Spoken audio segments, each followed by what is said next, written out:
Hello, and welcome to the Prairie Fibre Witch podcast. I'm your host, Sarah, coming to you from Edmonton, Alberta, on the Canadian prairies. And it's been a little while. Time passes quickly, and I didn't have a lot of time for podcasting until now. So here we go. What have I been busy with? School has been going. Usually in the fall, by the time snow starts coming around, we have my parents bring in a bunch of plants from year to year. So busy doing that, getting plants inside. I have sort of rekindled my passion for tropical plants and orchids. So I've discovered like plant and orchid YouTube, and so I've been watching lots of videos about that and adding plants to my collection, which I am really excited about. And so like after a month of giving more attention to the orchids that we have in the house, I'm already seeing like bloom spikes on some of them and new growth, and so it's really rewarding that even after that short period of time, they're already responding positively. I did want to mention, I'm co-hosting a knit-along, which started at the beginning of November. I know it's now mid-November, but it's called the Knit Your Darlings KAL, and it's either a knit-along or a crochet-along. It's being held on Instagram. I am co-hosting it with Rhiannon of the Ryoknits podcast and Marina of Heartbunknitsandmore on Instagram. Details about stuff that I talk about end up in the description box or the doobly-doo underneath every video, so you can find a bit more detail about that. Rhiannon has a introduction video on her channel, which I've linked again in the description box. And so the idea of the KAL is like we all have, the special skein, right? Yarn that it was really precious to get, or like maybe a little present for yourself, or a bit of a splurge or something like that. And the idea is to not just covet the skein and hold the skein dear, but to actually make it into something useful for yourself. So again, the KAL started at the beginning of November, and it runs until the end of this year, so December 31st, 2020. And you enter by tagging your projects on Instagram, and the hashtag is Knit Your Darlings, using capital letters on Knit Your Darlings, and then KAL. I'll put it on the screen so you can see. And the idea of having the capitals is to make it more accessible for people who use screen readers. And yeah, so just tag your projects, and Rhiannon has a lovely prize package of a project bag, I believe a lovely skein of yarn, and maybe a pattern. She has it in her intro video. You can have a look. So she made this really lovely project bag, which I would love to get, but I am not eligible. So get out there and knit your darlings. I have finished some stuff since talking to you last, including this sweater, which I think I just had like a little bit of a sleeve left to do. So I think I finished it so soon after the podcast that I assumed I had already showed it to you. I have a little video so you can see it better with me standing up.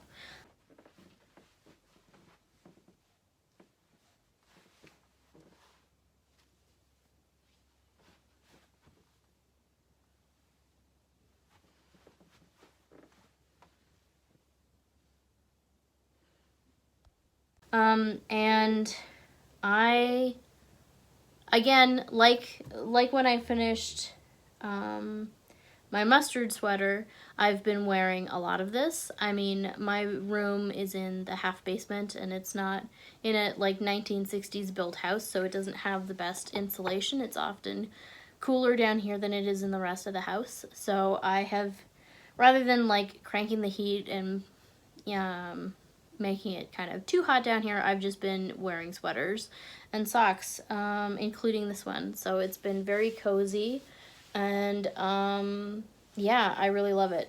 At first I thought that the darker teal, which is a non-superwash yarn, was a little scratchy, but it has softened, or I've gotten used to it, so it doesn't bother me anymore. The neck used to, the neckband I used to find a little prickly, but it's fine now.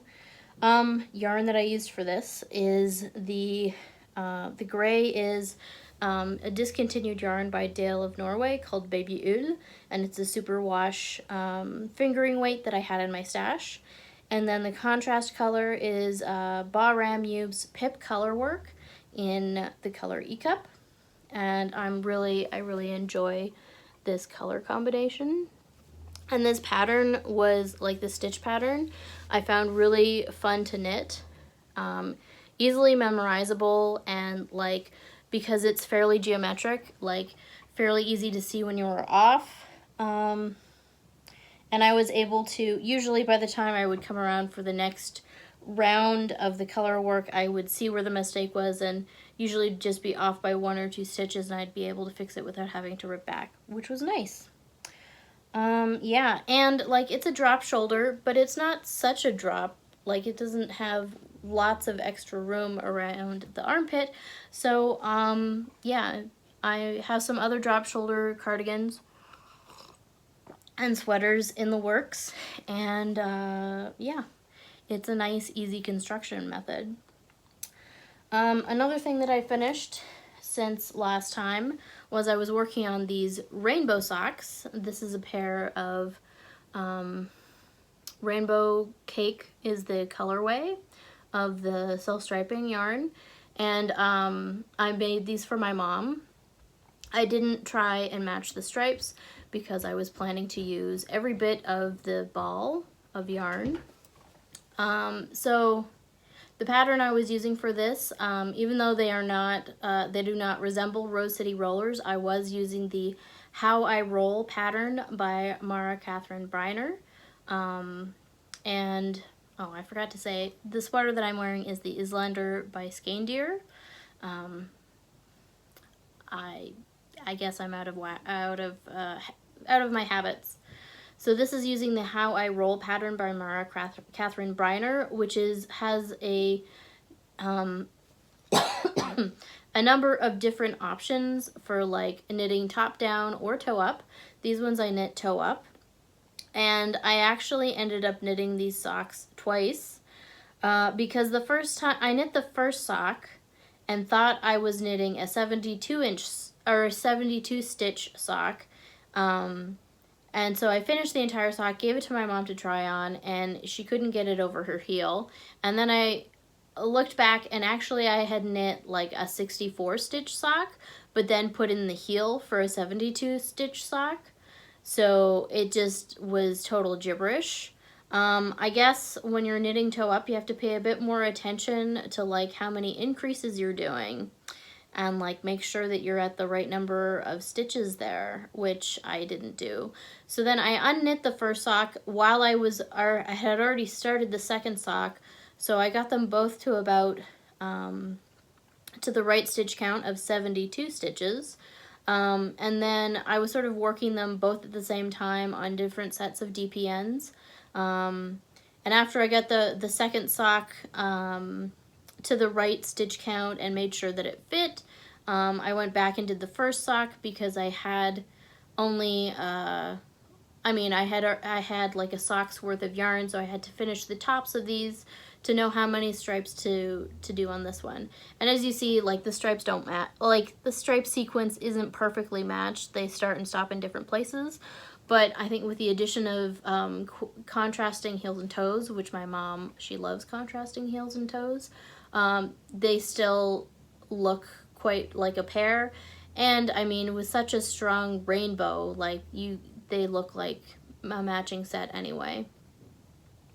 And again, I was trying to use every bit of this yarn, which is, the yarn is called Rainbow Cake. It is dyed by a UK self-striping dyer known whose name is the Yarn Badger. And then the contrasting heels and toes are Scheepjes Metropolis and what's the in number 34 Alexandria. I got my show notes here so I can actually like remember stuff. So that's good to have if I remember to look at them. Yeah, and I knit these on 1.75 millimeter needles, or a US 00. I'm really liking the tension that I'm getting with that. So, and then I was talking about last time, we were just going to be starting the Stephen West Mystery Shawl for 2020, and I have it here finished. I talked about my colors last time, and I am really happy with how they were showcased in this pattern. And I love how the shawl turned out. Like, I love the colors. I love the feel of the yarn because it's a non-superwash, single ply wool. This is all Canadian wool. Some of it is local to Alberta, and some of it is spun in New Brunswick. So the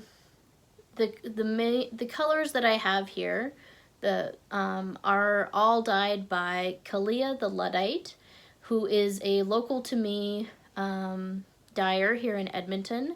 She was a part of the Alberta, or she is a part of the Alberta Yarn Project, but they're no longer producing yarn. She's dyeing yarn on her own now, and she has a project where she's been working with like her kitchen waste or like foraging dye stuff from around the Edmonton area.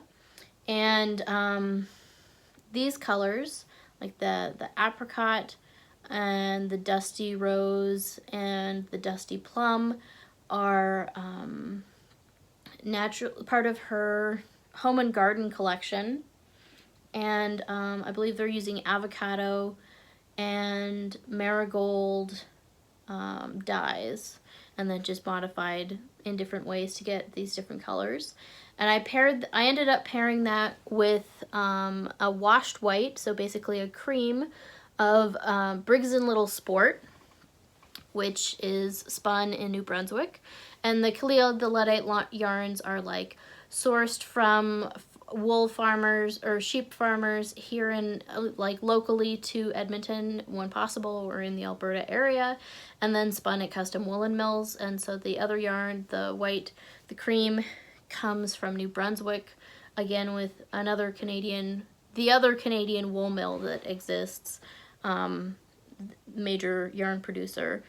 And yeah, so like Kalia's yarns were a little bit more expensive, but then the Briggs & Little is like $6 a skein, or $6.50 a skein, or something like that. So ended up being not such an expensive project. I mean, a little, kind of, considering it's like 5 skeins of yarn. So, and I've seen, I mean, as a part of the knit along, you see a lot of different projects. I'm really happy with the palette that I went with, that it's not like crazy colors. And I really, the ones that I liked the best out of the whole of people's projects are the ones that have like a lighter main color, and then different contrasting colors. I do have a mistake, which I am going to point out to you. And let's see, can you see it right away? Yeah, it's right here, right there. But like, this is such a giant shawl that like I can just tuck and it's at one of the ends, that I can just tuck one end under the other and you wouldn't even notice it. So like in Finding Nemo, you can't see it when I twirl. So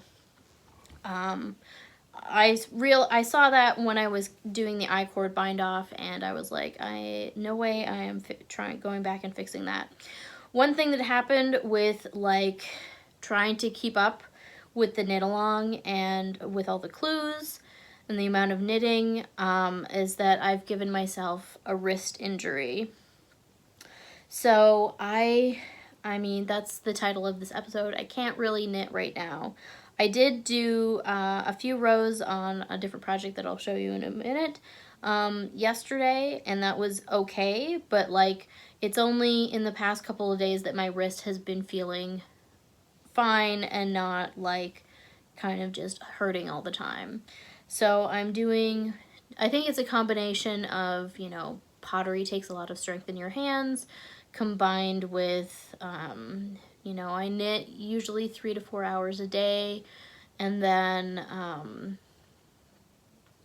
in the evening, and then sometimes I'm also knitting while I'm doing schoolwork. So that's a lot of wrist movement. I also drive a standard transmission car, so do a lot of stuff with my right hand. Yeah, so I've been doing wrist exercises to try and calm that down, and I've been working on a couple of cross stitch projects that I've got going on as a way to, because I have to do something with my hands. I can't just sit and watch TV. If I do that, I'm just on my phone the entire time, which is also, you know, scrolling with your thumb. That's not great. That doesn't help my wrist. So, yeah, cross stitch has been kind of it. I've even done some cross stitch with like my left hand, handling the needle. So yeah, but I mean, I'm really happy with this shawl. I again took some video of me like playing with it so you can see what it looks like, you know, on. I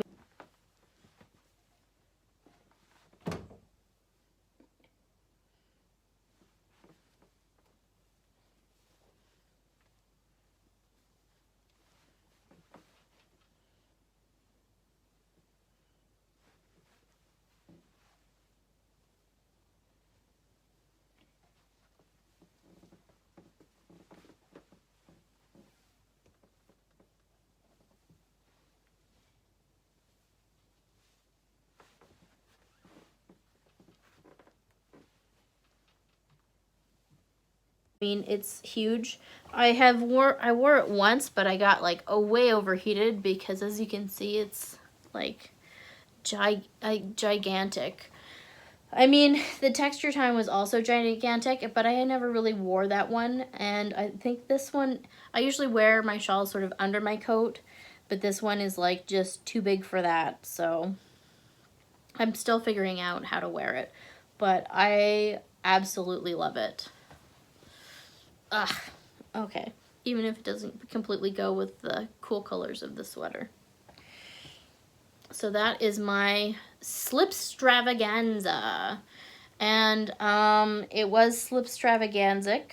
Well, I mean, I got a little tired of like all the slip stitches, but I love how it looks. So, and this hexagon, we called it honeycomb at the top, was really cool. And me and a friend of mine who was also knitting this shawl, we were like, after the first week, we were like, we're gonna be picking up stitches, but like, how are we gonna be picking them up, and what's the shawl shape gonna be? Like, it was really interesting, and I like how it has these sort of air vents here that are knit in. I mean, it really doesn't affect the warmth of the shawl having these big holes because there's so much other fabric to it. And like the way that you're showcasing the different contrasting colors really like brings them all together into a nice cohesive palette. But beware, you do at one point have like over 900 stitches on the needle, which is a slog. That's for the like final section. So it's sort of like a semi pie shawl in how it increases stitches. Yeah, so I mean, I haven't really been knitting a lot, but I have worked on some stuff and started some new things since the last time I talked to you, so I'll still show those to you. One thing that I started, I mean, I've got some like, you know, festive Christmas socks on the go with the idea of participating in like the Stranded Dye Works festive sock along, but I'm not going to be able to finish these in time for the deadline. I can't knit right now.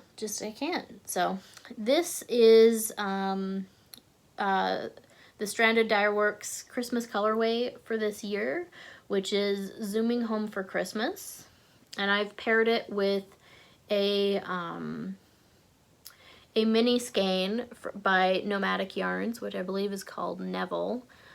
She has since renamed all of her Harry Potter colorways in light of J.K. Rowling being a turfy jerk. So I'm not sure what she has the new name for this color, this particular green, but I thought it was a nice match. I didn't manage to get one of the sock sets that Amy Florence was selling of these, but I figured I had some green in my stash that I could use instead. And this is an improvised cuff down sock with a heel flap and gusset. The heel instructions that I basically use and would recommend would be from Mara Catherine Bryner's Rose City Roller pattern. I like her heel numbers for the heel turn, and she's got very good instructions. So if you're unsure of what kind of cuff down sock pattern to go for, I would go for hers. And like you just modify it a bit so that like if you want a cuff, you can knit the leg longer and then, you know, and have start with some ribbing. So that's basically what I do. And yeah, so these came quite, this is the first sock. These are being knit on a 2mm or US 0 needle. As you can see, it's magic loop. Yes, I still go back and forth between magic loop and DPNs and probably will forever. Yeah, and I kind of like, there's this interesting like flashing that's happening over the foot, which I really dig. And these were kind of reminding me of like a certain kind, like a rooster, the colors, but they're feeling a bit more Christmassy to me now. So I like that these are sort of, they're a little bit like less obviously Christmassy, which I don't mind. And in terms of festive socks, Tiny Human Knits had an update a few weeks ago, and I snagged some yarn in that. My mom had one. I'm not really trying to buy yarn right now, but this was an exception. My mom had a colorway that she really wanted from this update, and I saw some that I liked too. So this is her MCN base, and this colorway is called A Very Vintage Christmas. And for this, she sells her yarn in 50-gram skeins. So what I'm doing for this yarn is I'm knitting a tube. I'm gonna do like a tube sock construction.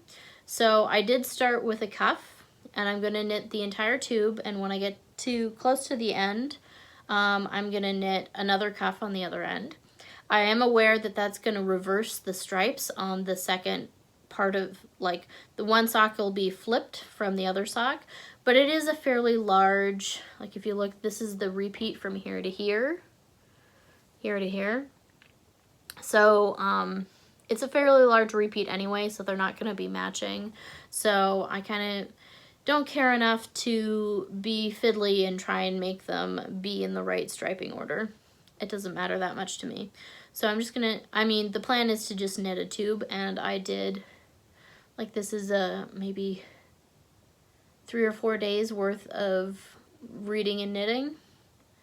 And like I realized when I knit the Norah stripy socks that the best part of that project was knitting the tube. So, and yeah, I think Books and Cables on Instagram, who is Heidi, She also has the Books and Cables podcast. She uses a tube sock construction as a way to have a zero waste sock. She's been doing that for some festive socks. So this kind of fits with that. Although she includes a cable on hers, and these are just plain stockinette. So yeah, once I knit the tube, I'll split it in the tube with the cuff on either end. I will split it in two and add the toes, and then I'll cut in, measure a bunch of times, and then cut in for the heels on both of them. And I have a contrasting color that I'm going to be using for the heels and toes that's similar to this sort of taupey brown color, which is similar to what, I can't think of her name now, Tiny Human Knits, she had in her sample sock. It had like a light brown heel and toe. So that's what I'm doing for mine too. I kind of accidentally ended up buying 2 skeins of this. So the other skein, I'm going to make socks for my mom, because once she sees something starting to be knit up, she really likes it. And I mean, I thought about like, you know, returning the skein or like selling it, and then I was like, she'll probably like it too, and I'll just make her some socks. So for her, I'm gonna see if I can find some more of this kind of, you know, forest greeny color like I was using for heels and toes in the other socks, so that we'll be able to tell them apart. And I'm knitting these on a 1.75 millimeter needle, or a US 00. And like, it's a nice fabric. It's not too firm. Usually I've knit this with a 2 millimeter, but I don't mind it on the 1.75. It's got a nice fabric to it. So that's those socks. And I don't have a pattern that I necessarily follow for Afterthought heel socks. I've gone through and used a few different Afterthought heel patterns, and I kind of just like know what I like to do. To avoid gaps, I don't unravel the full width, like the full heel. I leave like 2 stitches. I don't unravel 2 stitches at the edges, but I still pick them up, so that kind of closes them up. And I think that was a Cat Boardy, one of the Cat Boardy socks that I knit, I think had that as a trick. And I thought it looked pretty good. I'm going to show you these. They haven't grown a whole lot since I started them and showed them to you before, but I mean, I did knit a little bit of this, what Amy Beth of the Fat Squirrel Speaks podcast called the ostrich skin section. So I've started on that. And this is the Opal Freche Freunde sock yarn. And I had a viewer kindly translate for me. The colorway is number 9762, and it's, I don't speak German or know the pronunciation really, but I'm going to try this anyway. Schaumschläger. And she translated that for me to mean roughly like, it can mean like to whip something or to whisk, or it can also mean like somebody who's pretending to do something, like an imposter is basically what she translated it to be. And this sock collection is kind of like translated to English as naughty friends. So like they all have like, all the different colors have names like that, like cheeky and yeah, so and this is again going to be a top-down heel flap and gusset. This is being knit on 2 millimeter needles, or US 0, and I mean, they'll get done eventually, but again, because I'm experiencing wrist pain, they're not getting done right now. And I mean, while I was waiting in between some of the shawl clues coming out, I did start a sweater for my mom. We finally found a pattern that she liked. This is the Calligraphy Cardigan by Norah Gaughan. Gaughan? I don't know how you pronounce her name. I should look that up.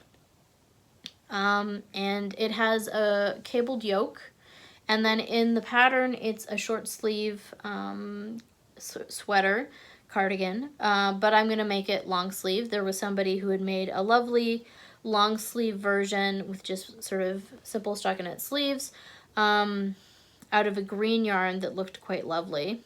And I started this, and then I couldn't knit on it a lot because, again, the wrist pain, so it hasn't progressed much, but it'll, yeah.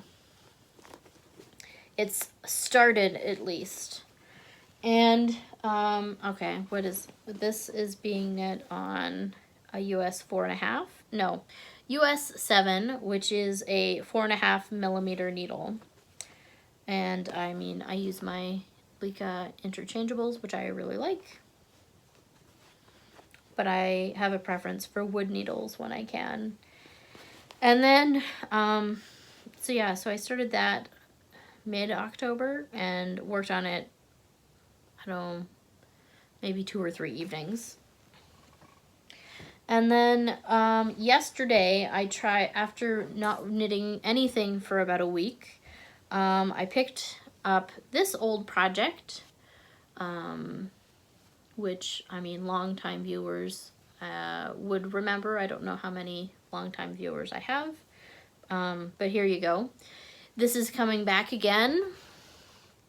This is the number 10, let's see here, number 10 Valdaldhammakafta pattern by Sandness Designs, which is translated into English, which I bought. And it is a steeked cardigan, so there's the steek stitches there. And I am knitting this. It's meant for a sport weight yarn, so I've got Briggs & Little Sport is the gray and Sheep's gray. And then I have Jamieson's Spindrift DK in, oh, what's the color again? What's the color? In number 530 Fuchsia. I don't know if they still have this color or not. This is yarn that I've had for a long time that I had intended to do like a design with, and it never happened. And I'm not sure the last time that I showed this, like how much I had. I've done like maybe 5 or 6 rows on this yesterday, so I haven't necessarily added a lot, but I was surprised to see like how much there is here. So I have to measure and figure out like how much I want until the underarm, but I'm getting pretty close to that. And like the full chart repeat is fairly large. Like this is where the chart repeat is. So even just doing 2 chart repeats before the underarm would probably be plenty. Yeah, so after finishing the shawl, I got excited about doing another combination of like cream with this steel gray that I had also purchased from Kalia the Luddite. And in looking for patterns, this pattern came up again, and I was like, oh right, I should probably finish that sweater that I started a year ago, before, you know, starting new sweaters. And I really want to start that sweater, so would like to continue with this one, but I'm not going to push it. Like, if I feel up to doing some knitting, I'm going to try and knit on this, I think. Yeah, so this is, I talked about the yarns. The needles are, I mean, the one thing about these needles is like the information has, after knitting like 3 or 4 projects with like non-superwash yarn, they're like completely scrubbed off the numbers, but these are my 3.75 millimeter needles, which is I'm gonna look because I don't remember offhand, US size 5. So look at that. I can translate numbers. So what I have been doing, what have I been doing? Because I can't just not do anything. As I said before, I have been cross-stitching. Oh, and I'm going to look this one up because I never remember the name of this. This was a stitch along sampler from 2019 from like a Dutch website. I've put the link to find it below. And I am copying somebody that I follow on Instagram who started this as her quarantine sampler. Her Instagram name is Von Golden Bones. She has a Stitchy Tube channel under Elena B, but she hasn't posted a video in a while. But I love her videos, and I don't watch a lot of Stitchy, like floss tube, cross stitch podcasts much anymore. But I do, when she posts, I do watch hers. And the original colors for this are not at all like this, and I really liked how Elena's looked, so she very kindly told me what colors she was using, and I just full out copied hers. I mean, this is one of my like early lockdown purchasing the materials for this, so I wasn't able to like go in person and pick out colors that I liked. I'm using Dinky Dye Silks, and number 178 Twilight is the blue, and the red is 254 Heartthrob. And like, I just love how it looks. You can see this, right? Yes. I just love how it looks. I love this stitching with silk. Oh, the linen. The linen is a 40 count Zweigart linen, Newcastle, is what they call the 40 count, in cream. I think it's just cream, and the border's really fun to do. I like that it's just 2 colors because I mean it's easy to know what color you're working on, and like the motifs are large enough that I don't get frustrated like having to change colors all the time. But also, like, I can finish a letter plus the decoration in, like, an evening, or, like, you know, and start a second one, so that's pretty nice. The only thing that's frustrating is I have a very small Q-snap that I'm using for this, so I understand why people use larger Q-snaps, because switching it all the time, although it's supposed to be better for your linen to switch more frequently, you don't get as many creases. It's just annoying to like be able to stitch 2 letters and then have to move it. So, and yeah, like the border's really fun to do, and yeah, I'm really digging this one. And I buy my cross stitch supplies mostly from a store in Calgary called Traditional Stitches. They carry almost everything that that you need. Although, like, they've, you know, been very busy during the pandemic, and I think they have like a 3-week lead time to get to people's orders, and there's been, you know, floss shortages for some of the hand-dyed stuff because people have slowed down their dyeing because of COVID.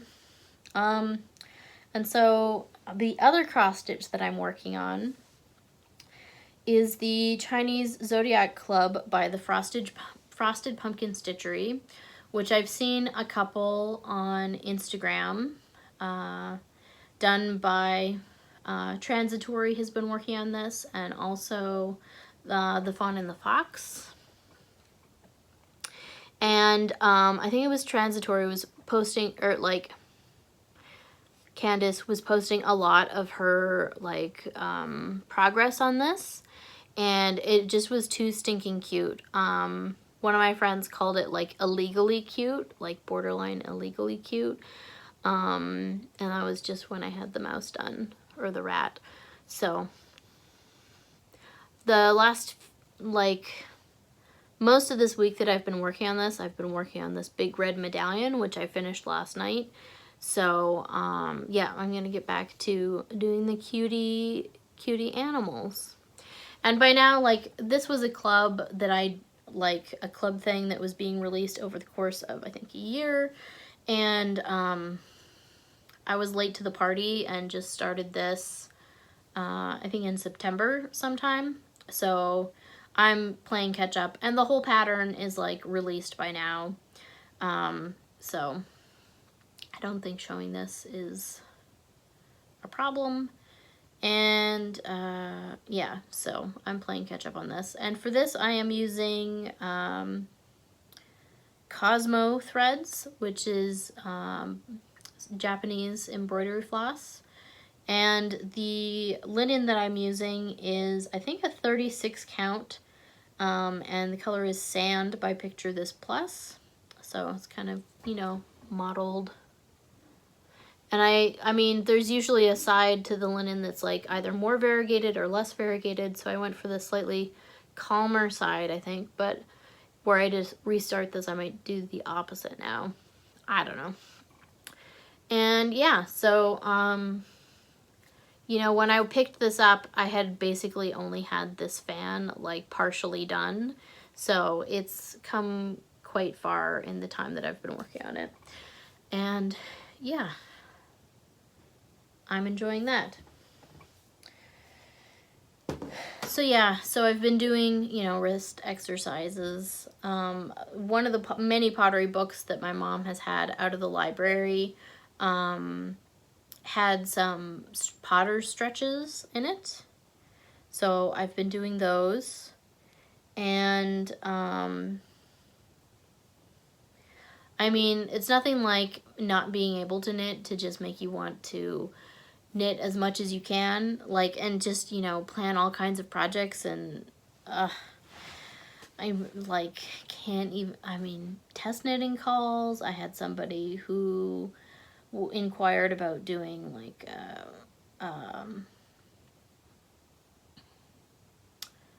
like hiring me to knit a sweater for them. And I'm just like, I mean, I wouldn't mind doing those things, but I just, like, can't. I mean, it's at the point where I can't even really shovel snow because it just, like, jams my wrist, and, like, you can't do that with one hand.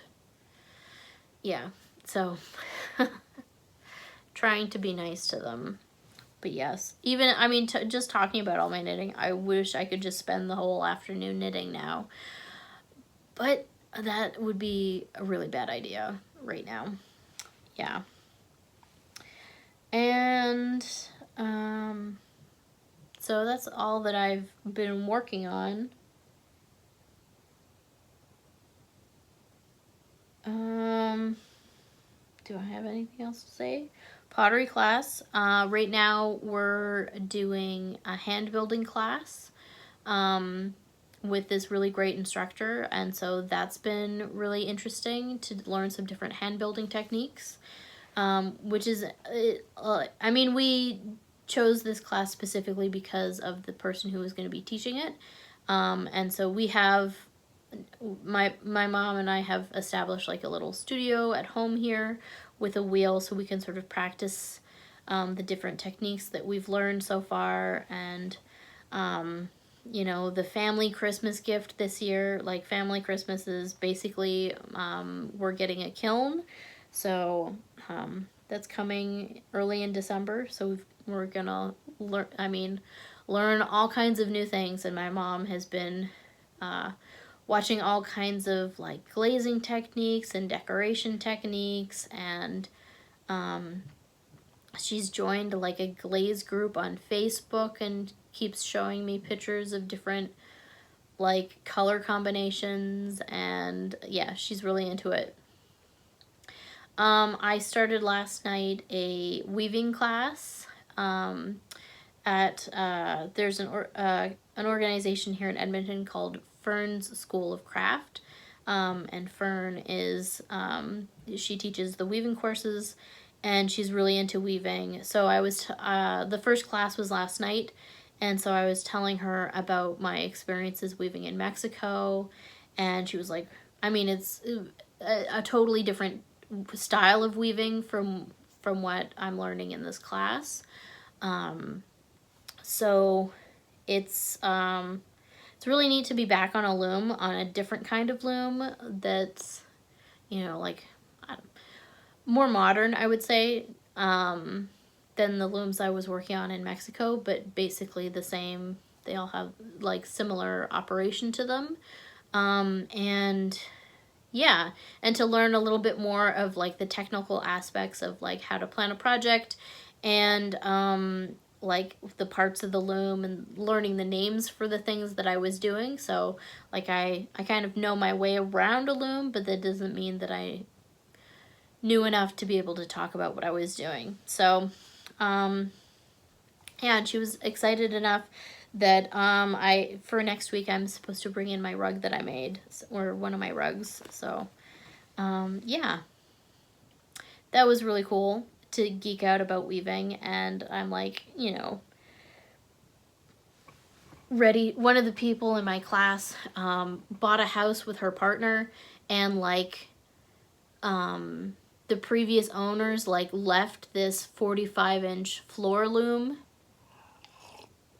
in like the front sitting room when they moved. So that's an interesting way to be introduced into learning a new craft, right? Out of that kind of necessity. Like either we get rid of this loom or you learn how to use it. So, and that would be like, that's a big loom. That is a big loom. Like that 45 inches, that's, I mean, I don't know that you could weave necessarily up to a 44-inch piece of fabric, but that's basically the width of your average quilting cotton. So that is a, you know, easily weave cloth to be able to make your own garments with, which would be wild.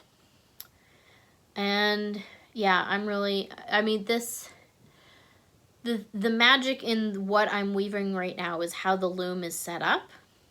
And the looms are already set up for us to be using.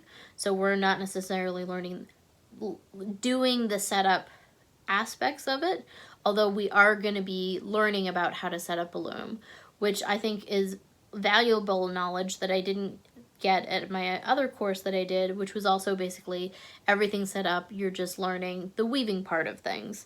So it'll be nice to have a bit more of like the theory and history that goes into it. And so, I mean, I haven't, it's been since March since I wove anything on a loom. So, and it's a little different what I'm doing compared to what I was doing for the rug. Like the beating is different, and like you vary how you beat the fabric based on what you're making and what kind of fabric you're trying to produce. So with the rug, you really beat hard because you want it to be like a nice densely packed fabric. For what I'm making is a scarf, so you want it to be a softer beat, so that the yarn can be, so that the finished fabric can be drapier and softer. Basically, leave room for the yarn to be. I mean, it would be similar to like to knitting, right? You want a sock to be denser, or like colorwork mittens, you would want to be denser than a scarf or a shawl. So.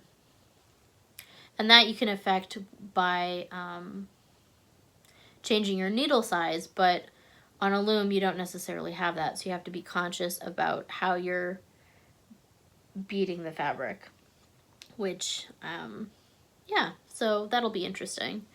And I mean, I'm actually working with a shuttle, whereas before I was working with little yarn butterflies, and like doing, I guess, one pass is called a pick.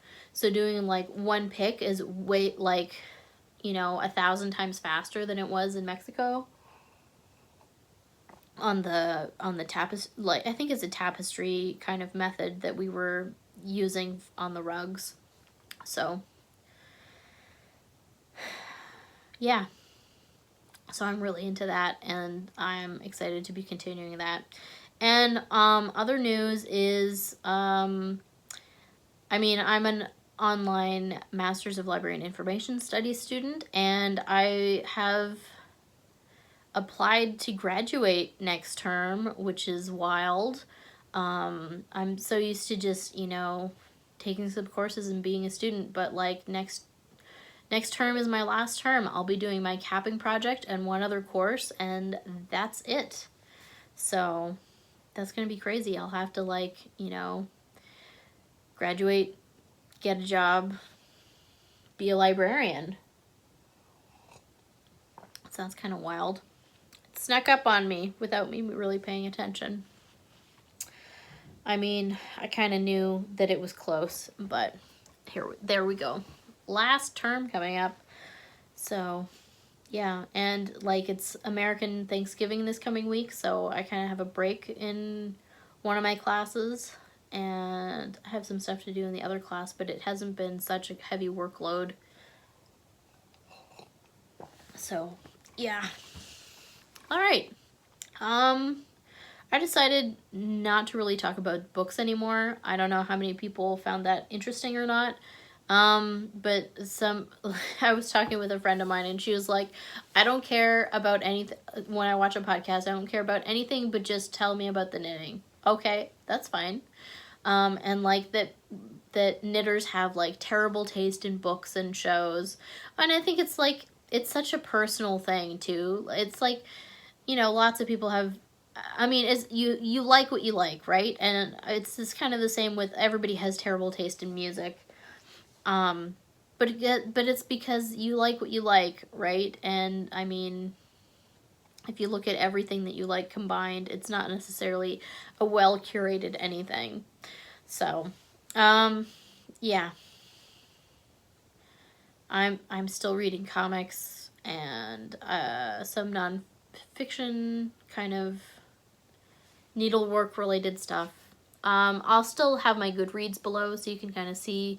I don't write reviews, but you can see what books I'm reading. They're on there. Unless you really want me to talk about books, and then I can do that again. Yeah, so that's about it for me this week. And I'm really hoping that this wrist thing subsides enough that I can start knitting again, because, man, I mean, it's one thing to like not be motivated to knit, and it's another thing to like be really motivated but like not able to for whatever reason. Yeah. I want to knit. Ugh. Okay. I hope you have a good week, month, or however long it is until my next podcast, and stay cool. Thanks for watching.